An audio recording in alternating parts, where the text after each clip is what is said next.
Bienvenue, cher client. Hier, j'ai fait un petit détour chez nos amis allemands pour parler de leur nouvelle législation, dite d'autodétermination, voulant faciliter le changement de nom et de sexe à l'état civil des citoyens. Et tant que je suis chez eux, j'aimerais parler d'une autre affaire allemande ayant défreiné les chroniques récemment. Selon Fox News, des garderies allemandes promeuvent des salles d'exploration sexuelle où les enfants peuvent participer à des jeux sexuels. Plusieurs garderies en Allemagne envisageraient ou auraient déjà mis en place des salles d'exploration sexuelle où les enfants peuvent participer à des jeux sexuels et découvrir ce qui leur plaît. Le journal allemand Die Welt a rapporté qu'une garderie offre aux enfants la liberté de s'essayer à la sexualité enfantine. La garderie en question a déclaré que se faire sexuellement plaisir soi-même était d'une grande importance et a insisté que la masturbation était normale. Franchement, je ne sais vraiment pas quoi dire là-dessus. On atteint tellement des niveaux d'absurdité et d'horreur qu'il n'y a même pas besoin d'analyser les faits en détail. C'est simple. Personne de normal n'accepterait que son enfant découvre la sexualité ainsi dès la crèche. C'est juste la base. Et je la connais, l'excuse gauchiste.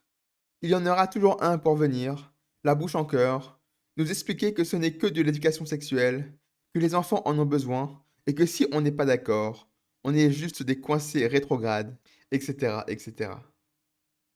Alors d'accord pour l'éducation sexuelle, sauf qu'il y a quand même une limite.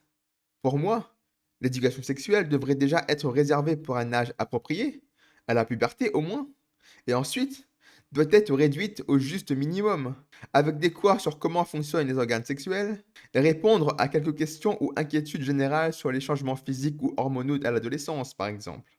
Mais non, je suis désolé pour les gauchistes, mais la masturbation des enfants dès la crèche, non.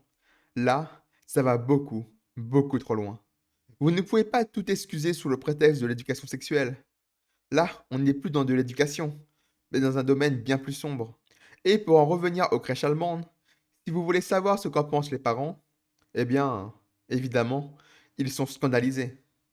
En réalité, l'affaire a éclaté lorsqu'une association de protection des travailleurs a envoyé un mail aux parents concernant les garderies de la région. Et dans ce mail, on pouvait lire les règles de ces fameuses salles d'exploration sexuelle. Et c'est en lisant ces dernières que les parents ont découvert, horrifiés, que leur enfant pouvait se retrouver nu dans une salle et qu'ils étaient encouragés à se toucher les uns les autres. Mais essayons de nous calmer et de voir les choses avec du recul pour bien comprendre ce qu'il se passe réellement. Ce n'est pas un hasard que autant de crèches allemandes se mettent comme ça, tout ensemble, à faire des salles d'exploration sexuelle.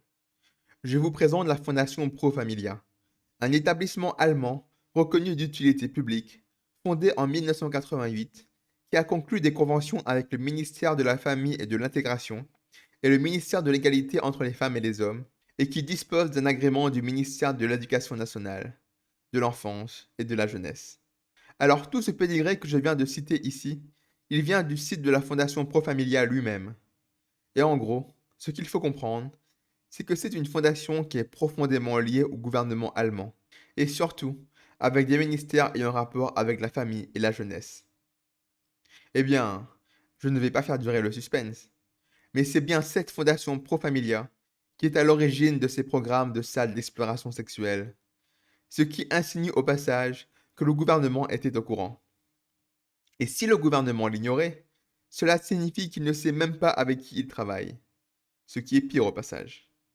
Bref, quand on creuse sur cette fameuse fondation Pro Familia, on trouve des choses assez perturbantes, comme par exemple qu'elle aurait donné une plateforme à Rüdiger Lottmann. Pour vous faire une présentation rapide du personnage, Lottmann est un sociologue qui est tristement connu pour avoir pendant longtemps tenté de normaliser la pédophilie.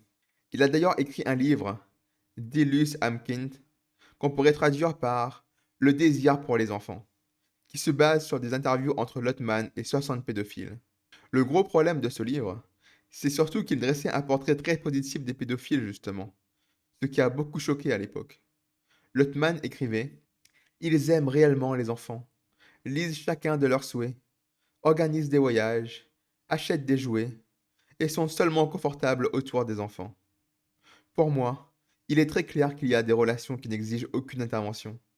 Les enfants s'attachent à leur amoureux et peuvent les quitter à n'importe quel moment. Bref, voilà donc qui est Rudy Lottmann. Allez, par honnêteté intellectuelle, je vais quand même préciser que Lodman rejette les accusations de comme quoi il normaliserait la pédophilie. Il dit que tout ce qu'il veut, c'est de comprendre le phénomène. Alors certes, pourquoi pas? Mais bon, personnellement, je trouve que ce n'est pas une raison pour parler de ces gens-là en des termes si élogieux. Enfin bref, vous avez une idée du personnage. Un personnage qui a collaboré avec la fondation Pro Familia, une fondation très liée au gouvernement allemand, et une fondation qui a suffisamment de poids pour mettre en place des salles d'exploration sexuelle pour enfants dans plusieurs crèches du pays. Voilà. Je ne veux pas dire que la situation est grave, mais un peu quand même. Personnellement, ce qui me stupéfie dans cette affaire, c'est qu'absolument aucune répercussion n'est envisagée. Ces crèches vont continuer d'opérer comme d'habitude, et la Fondation Pro Familia va garder sa position et son influence.